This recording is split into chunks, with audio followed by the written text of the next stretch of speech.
Eccomi, benvenuti nuovamente juntos para refletirmos um pouco, como sempre falo, para termos oportunidade de desenvolver um pouco mais conceitos relativamente à saúde e à leveza, certo? E hoje tenho o prazer imenso de falar aqui com Sérgio Garnes. Sérgio é um amigo. A gente se conhece há 19 anos, no? Quase 20, ok? Trabalhamos juntos e a gente se respeita muito, cada um com as suas características. E nós dois acreditamos na nutrologia, podemos dizer, raiz, in una nutrologia seria, in una nutrologia ampla, onde a gente, no, se aprofundando em determinadas temáticas, tanto na área hospitalar, na área ambulatorial, na pesquisa, na educação, na formação, certo? Por isso a gente sempre trocou muitas ideias, sempre dialogou muito, ok? Para tentar fazer o melhor possível na profissão e na vida. Sérgio é médico, é nutrólogo com título de especialista em nutrologia, tem certificado de área de atuação em nutrição parenteral e enteral, é mestre, tem mestrado, está certo, estuda costantemente e a gente sempre conversa, entre outros aspectos, sobre como, de fato, trabalhar seriamente dentro dessa especialidade. Pois é, Sérgio, tentei resumir, você sabe que eu sou perigoso, porque eu posso falar muito mais, está certo? Mas tentei também de segurar. Você sabe que sou um cara sincero e espontâneo, sou muito feliz de estar aqui com você, de te conhecer, de estar junto com você há 19 anos. Pronto, fala um pouco você, daquilo que você quiser, e depois a gente entra em um assunto que a gente pensou em debater um pouco. Fala, por favor. André, primeiro, muito obrigado ao convite por estar aqui para falar com vocês um pouquinho do que a gente vai debater daqui a pouco. Eu sou muito feliz em ter você como parceiro aí de profissão, como amigo, a esse tempo todo, né, que a gente está junto. E também tenho um profundo orgulho e admiração pelo seu trabalho, né? Eu sempre brinco que o André é a enzima, ele é o catalisador das coisas, né? Ele pensa e ele catalisa, ele faz as coisas acontecerem, né? Então a nossa química foi boa, né? Que a gente consegue desenvolver muitos projetos, como ele falou aí, principalmente na área de nutrologia, a gente tem esse viés de educador, né, de tentar fazer uma nutrologia diferente, levar conteúdo para médicos que queiram atuar na área de nutrologia e formar novos nutrólogos, né, com a visão o mais ampla possível da especialidade linda que é a nutrologia. Então eu agradeço, né? E estou à disposição para você me perguntar, para você me sabatinar. Por isso que eu vou dizer, olha que coisa bacana, tá certo? Enzima, ok? Catalisar uma reação, enzima substrato. E isso, de fato, é vida, tá certo? É vida lá da bioquímica, tá certo, Sérgio? Tá certo? E na vida como ela é. Sempre com respeito, com alegria e com leveza. Por isso, Sérgio, você adora a nutrologia, você é um apaixonado pela nutrologia. E aí, Sérgio, un'area che você conhece, vive, certo, há muitos anos, no? Dentro da nutrologia, que ovviamente compondo equipe multiprofissional, interagindo com outros profissionais dentro de uma área específica, são transtornos alimentares, é correto, Sérgio? Há praticamente 19 anos também eu estou atuando na área de transtornos alimentares, né? E é uma área que eu gosto muito, é uma área que a maioria dos médicos tem dificuldade em lidar, né? Às vezes até medo, preocupação, não? Sim. Eu não sei o que eu faço com um paciente que não quer me ouvir, né? Ele tem dificuldade de seguir aquilo que você está programando por uma questão psiquiátrica mesmo, né? Então, o interesse de como abordar esse tipo de paciente, que é um paciente que tem dentro do que a gente chama da nutrologia, a grande maioria dos pacientes querem seguir o que você está propondo, né? Você pegar um paciente de transtorno alimentar, principalmente anorexia nervosa, tudo que ela não quer é ouvir você do que você está propondo, que é fazer ela comer de forma adequada para recuperar peso. Então é realmente uma dificuldade de muitas pessoas em lidar com uma pessoa que tem esse transtorno, né, de não querer recuperar e estar ali praticamente bitolado com aquele pensamento recorrente de que tem que estar magro, assim por diante. Isso é um dos transtornos, né? A anorexia nervosa é um deles. É desafiador, mas também eu sinto que para você é um estímulo. Eu sou apaixonado, como você falou, pela Nutro, e eu sou apaixonado por transtornos alimentares. Ainda bem que tem gente que gosta. Sim, sim. E sim, eu acho que assim, como qualquer outro paciente, né, ou qualquer outra pessoa que vai procurar um médico para fazer um tratamento, ele quer ser ouvido, né? Então, o maior diferencial é que o transtorno alimentar você tem que treinar muito o seu ouvido como médico. Muitas vezes você vai precisar ouvir muito e falar menos, né, para conseguir realmente entrar naquele sofrimento e entender para você conseguir mudar um comportamento, né? Lógico que o transtorno alimentar a gente não atua sozinho, né? É uma especialidade, né, que a gente tem que atuar multiprofissional, então junto com psicólogos, com psiquiatra, com nutrição, né? Então a gente tem abordagem global sobre esse tipo de paciente, né? E cada um tem o seu papel específico e um ajudando o outro, e o nutrólogo está aí nesse meio dos profissionais para fazer a diferença, olhando tanto para o comportamento, como dando o suporte clínico para que as coisas aconteçam de uma forma mais tranquila, né, mais controlada e o que for o mais rápido possível para a gente tirar esse paciente desse sofrimento. Muito obrigado, Sérgio, até porque tem situações clínicas realmente extremamente complexas e onde o paciente está em situações bem graves, Sim, não, Sérgio? só para você ter ideia, André e todo mundo, a anorexia nervosa dentro das doenças mentais, né, das doenças psiquiátricas, é a única doença que realmente mata. Né? Porque ela leva a pessoa a entrar no extremo do peso, onde começa a ter falhas clínicas do corpo, falhas corporais que levam a insuficiências e morte. Né? Não é o risco do suicídio, outras como depressão ou alguns quadros de delírio, mas é a doença psiquiátrica que mais mata. Tem falta de determinados nutrientes que pode te levar realmente, não, à morte, certo? E não só de nutrientes, mas do conceito corporal como um todo. Eu tenho, por exemplo, uma alteração da massa cardíaca no extremo do emagrecimento da anorexia nervosa, que pode levar à falência cardíaca e parada. Eu tenho risco de causar um óbito num paciente tentando colocar muito alimento, né? Então você tem que entender gradativamente como você vai fazer esse processo. Inclusive como você vai repor, Isso. porque senão você pode gerar, não? A clássica síndrome da realimentação, Isso. a gente pode olhar dentro do conceito Desse de anorexia contexto. nervosa.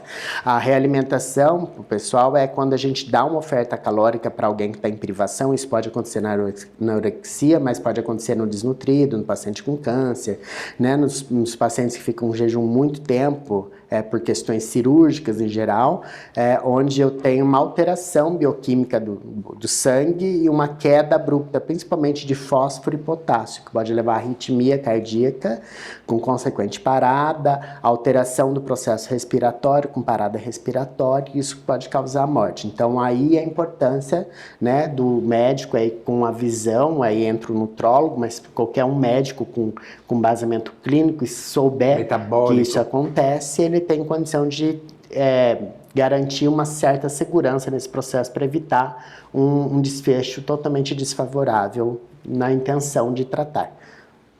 E por isso realmente ovvio che você tem uma vivência, tem um conhecimento que te habilita e também te dá uma certa tranquilidade em lidar questo tipo di situazioni desafiadoras, ma mesmo eventualmente para chi non lida diretamente com trastornos alimentares, ter isso na formação e na sua vivência te ajuda também a cuidar de outros pacientes dentro, por exemplo, da nutrologia, porque te ajuda eventualmente a fazer um diagnóstico diferencial ou a olhar com mais cuidado em determinadas situações, eventualmente meio que borderline. Faz sentido, Sérgio? Sim, faz sentido. Como eu falei, André, o profissional que lida com transtorno alimentar, ele tem que escutar muito, né? Aham. E o que o médico hoje menos quer fazer é perder tempo escutando o paciente. Ele quer ter a receita do bolo, ele quer ter o último medicamento de última geração para passar, e muitas vezes o tratamento é simplesmente escutar, trocar uma ideia e desmistificar um conceito que muitas vezes está criado de forma errada ali, né? Quando a gente trabalha com anorexia nervosa, é interessante porque, assim, geralmente são pessoas que chegam para um diagnóstico já com anos de doença, né? Justamente pelo estigma social, Sim. porque é uma doença que eu não quero me tratar, né, como anorexia, ou uma doença onde eu possa ter, muitas vezes, vergonha de ter aquele comportamento ou julgamento, né, como um processo de compulsão, onde eu não consigo parar de comer, né, onde eu tenho um hábito de ficar purgando, vomitando, ou usando laxante, ou usando outras medicações com o objetivo de tentar perder peso e assim por diante, né, ou eu sou um paciente extremamente seletivo desde criança, eu estou com mais de 20 anos de idade, continuo comendo de forma seletiva e sofrendo com esse processo, né, e não conseguindo sair disso. Então, são vertentes do comportamento no processo alimentar que tem que ser identificado, e eles são conhecidos como transtornos porque realmente leva a uma projeção na vida da pessoa muito grande. Ou seja, boa parte da vida, do dia a dia da pessoa é pensando no processo ou no sofrimento em relação ao ato de comer. Ou se eu vou engordar, ou se eu não vou engordar, ou se eu tenho que comer sozinho porque eu tenho vergonha, ou porque eu vou fazer uma compulsão, ou eu tenho um processo que eu não sei me adequar naquele ambiente, naquela situação, e aí eu uso o comportamento alimentar como escape e assim por diante. Então, a gente tem muito disso, a gente tem que escutar muito, e isso ajuda muito em identificar outros comportamentos dentro da área da nutrologia que não especificamente são um transtorno, mas o treinamento a auscultar, né? A escutar o paciente, ausculta. Gratidão, Sérgio.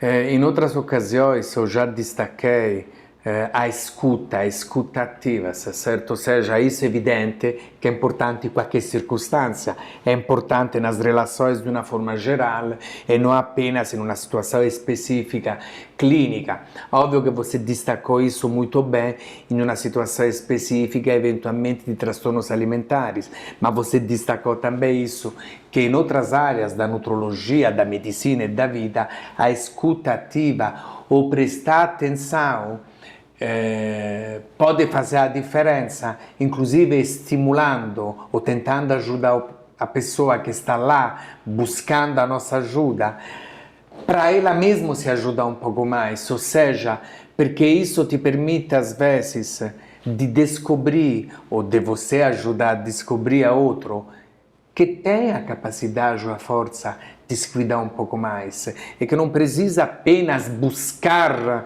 quase aquela ricetta milagrosa ou algo que possa de fora para dentro te gerar quem sabe que mudança, mas se a gente escuta, de repente facilita um pouco mais tudo isso, por exemplo, pensando em outros tipos de doenças, em outros tipos de situações clínicas.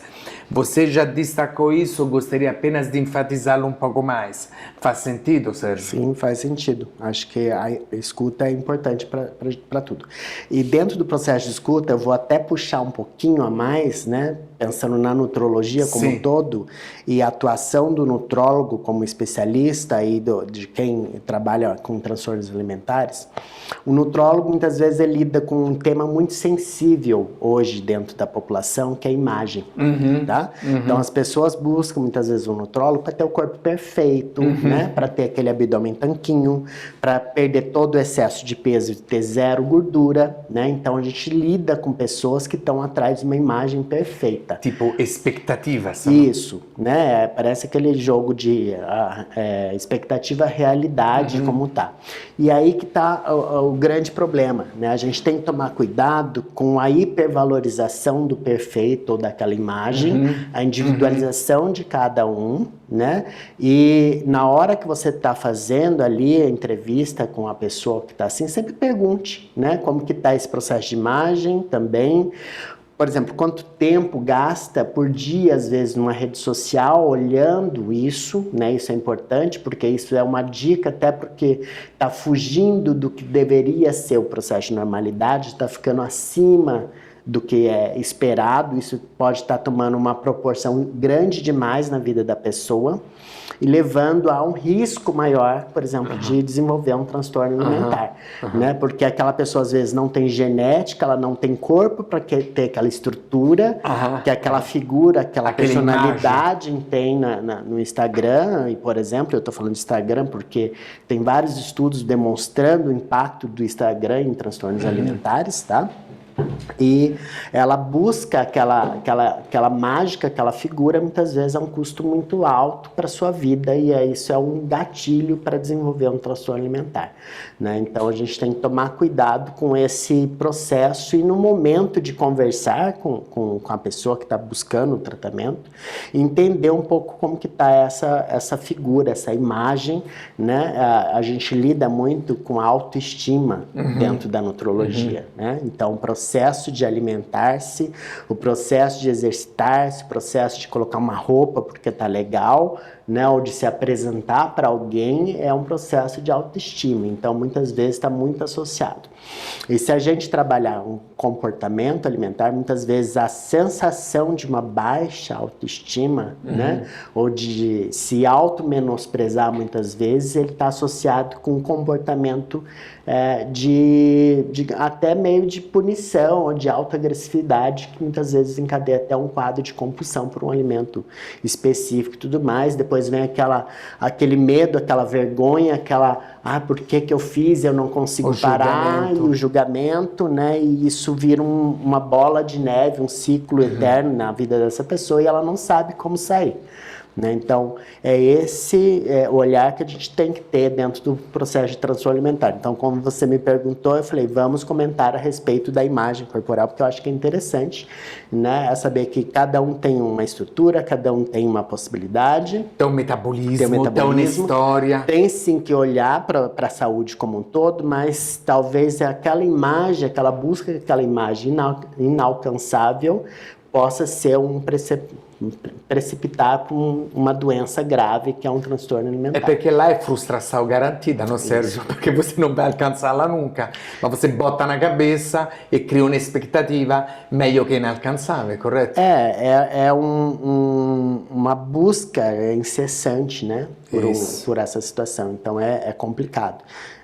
Então, no momento de conversar ou um médico ou qualquer outro profissional de saúde, identificar isso, principalmente já que uma boa incidência de transtorno alimentar, principalmente os mais graves, é na adolescência, né? Então, a gente saber quanto tempo o filho está ficando na internet, o que ele vê, quais são os assuntos, o quanto ele está valorizando o corpo, o quanto ele se sente inadequado, escutar um pouco mais esse filho também, né? E escutar a base da conversa, né? Que hoje a gente delega muitas vezes para uma rede social, ou delega para a escola, ou eu estou cansada, eu não tenho tempo, né? Ou meu filho não me dá abertura e eu tenho dificuldade de lidar. Então, o transtorno alimentar, ele é visto como um todo, né? É o comportamento, a alimentação está muito associado à socialização, está muito associado à família, né? Então, a hora que eu tenho um impacto no transtorno alimentar, eu tenho um problema geral que está transcendendo para o quadro familiar como um todo. Sérgio, muito obrigado, muito obrigado. E como isso, de fato, impacta de uma forma geral nas relações, ok? E aí, Sérgio, você e eu já conversamos frequentemente, não apenas nesta temática, mas, enfim, debatendo e dialogando de uma forma geral sobre consciência na alimentação, não? Mindful eating. E aí, fazendo por isso um paralelismo, quantas vezes no piloto automático, está certo? Buscar de repente rispostas rápidas demais, ou ser reativo, está certo? Não se dá o tempo e a chance de refletir, de ter um pouco de atenção consigo mesmo. Leva também este piloto automático na alimentação, está certo? Por isso, quantas vezes de repente a gente come, nem se dá conta que está comendo, ou nem se lembra que comeu há 2 horas, ou de repente come, ma nem presta atenção, perché? Perché novamente, no? Sem criminalizar a tecnologia che in mutuo nos ajuda, ma quando a gente perde o controle, se deixa dominar totalmente, aí a gente literalmente vai embora, certo? Vai embora, constrói histórias e de repente se esquece de se reconectar no momento presente, de curtir, de aproveitar, de ter prazer, de agradecer para aquele alimento, para aquele momento, certo? E por isso, às vezes, a gente meio que se desconecta do simples, do essencial, e depois se perde um pouco. Você pode dizer isso, Sérgio? Sim, tem. Esse processo de conexão com o alimento é importante dentro do processo, a alimentação como um todo. Né? Acho que o tratamento de várias patologias em geral tem que olhar para o alimento como um todo, tem que olhar para o comportamento, como eu escolho o alimento, como o tempo que eu estou mastigando. Então doenças digestivas têm muito Sim. isso, né? Mas transtornos alimentares também tem. Então, por exemplo, até do ponto de vista, quando eu tenho um processo compulsão alimentar, onde eu vou comer uma grande quantidade de volume num período curto de tempo, de forma repetitiva, semanal, isso, que daí eu tenho aquela angústia, aquele julgamento extremo de que eu não consigo parar, né? E isso leva uma autodepreciação muito grande da pessoa. Uma das formas de a gente começar a desenvolver um tratamento é criar a consciência plena sobre isso. Então, existem técnicas para a gente tentar fazer isso. Uma das mais comuns utilizadas é a gente trabalhar com recordatório alimentar. Então, pedir para o indivíduo que tem esse comportamento anotar tudo que ele come ao longo do dia, para a gente trazer um pouco para a consciência dele esse momento de alimentação, o impacto da quantidade que ele está comendo e ali, né, escrevendo mesmo quantidade, o que eu comi, qual horário, muitas vezes relacionado com onde estava comendo, se estava sozinho, qual é o sintoma que ele, ou o sentimento que ele estava sentindo, era sintoma físico, era algo do ponto de vista mais psíquico, era vazio, era solidão, era tristeza, o que tem ali para a gente entender como que esse comportamento está cobrindo. Não é incomum que eu escuto muitas vezes os pacientes falarem assim, parece que eu tenho que comer alguma coisa para cobrir um buraco, um vazio. E eu não sei o que é esse vazio. Então, muitas vezes a gente tem que trabalhar para entrar na vida dessa pessoa e descobrir junto qual é esse vazio para a gente trabalhar outra coisa que o alimento está tomando uma proporção que não deveria, né? Por isso que é multiprofissional, aí está a importância do psicólogo, né? Aí está a importância de organizar a alimentação, o nutricionista trabalha bastante com isso também, tá? Então, é a identificação do comportamento, muitas vezes ele é tão automático que a pessoa nem percebe quantas vezes ela tem compulsão. Na semana, quando a gente faz, quantas vezes você teve compulsão na semana? A primeira pessoa não sabe muito bem a compulsão, e quando sabe, tem dificuldade de caracterizá-la, né? Qual a frequência, qual a periodicidade, e simplesmente o fato de trabalhar esse processo vai trazendo para a consciência, e isso pode impactar até em redução do número de compulsão. E aí a gente vai começando a distinguir a compulsão, né, os sintomas físicos, do psíquico, e trabalhando esses sinais. Muitas vezes tem comportamentos errados da pessoa que tem que ser trabalhados. Então, não é incomum, muitas vezes, a pessoa ficar jejum muito tempo, prolongado, né? E aí começar a comer e de repente faz um processo de compulsão.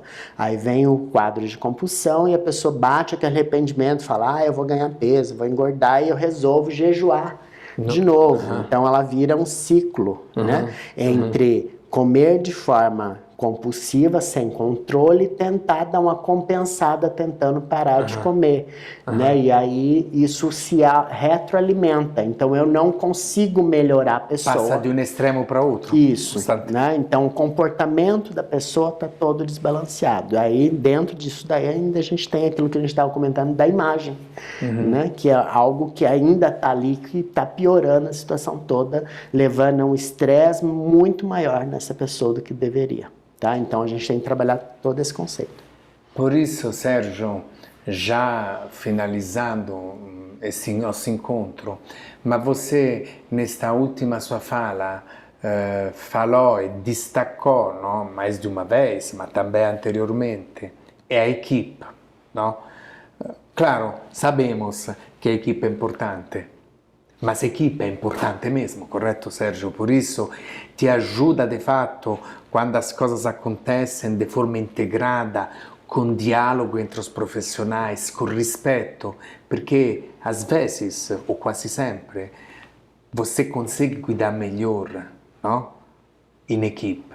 É importante mesmo, não, Sérgio? Sim, é importante essa divisão de trabalhos, de tarefa, essa coparticipação no tratamento de todos os profissionais que estão envolvidos ali é importantíssimo, né? Cada um tem o seu papel muito claro e cada um tem uma importância muito grande para o tratamento desses pacientes, né? Agora, equipe é importante, a gente lida com os casos mais graves, que tem que ser em equipe, mas assim, se eu tiver que falar alguma coisa legal, é tentar para a população em geral olhar para o comportamento alimentar, olhar para o auto-julgamento, para a hipervalorização da imagem e perceber se está fugindo um pouco do controle. Se estiver fugindo um pouco do controle, procure um profissional que saiba lidar com isso antes da bola de neve acontecer. Porque quanto mais precoce se identifica um comportamento que pode se tornar uma problemática muito grande, melhor a resposta e melhor a chance de você ter cura. E outro problema, o transtorno alimentar, muitas vezes ele cronifica, né? Então a gente tem que impedir que isso cronifique de forma mais precoce. Né? Então, identificação precoce e aí quase uma autoavaliação, né? Acho que olhar para o seu comportamento, olhar para o tempo que você está valorizando aquele corpo em detrimento de outras coisas da tua vida e ver o quanto você está com comportamento de alimentação meio estranho, né? Hipervalorizando muito alguns alimentos, né? Que são para perda de peso, tentando evitar drasticamente alimentos que seriam desnecessários. É aquele conceito de, será que eu estou com uma alimentação realmente equilibrada ou minha distorção, né? Eu estou olhando, hipervalorizando coisas ou comportamentos que eu não deveria estar valorizando agora, neste momento.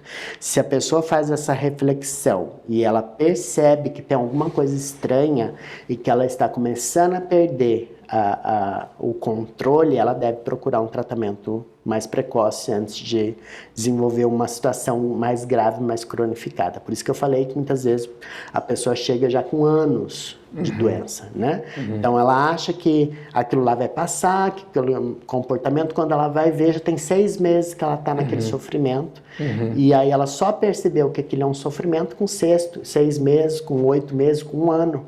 Até então era uma dieta que eu estava fazendo, não era um sofrimento. A dieta virou um sofrimento, né? Em algum momento, e aquele sofrimento tomou parte da vida e eu não consigo sair disso. Gratidão, Sérgio. Muito bom dialogar com você, extremamente enriquecedor.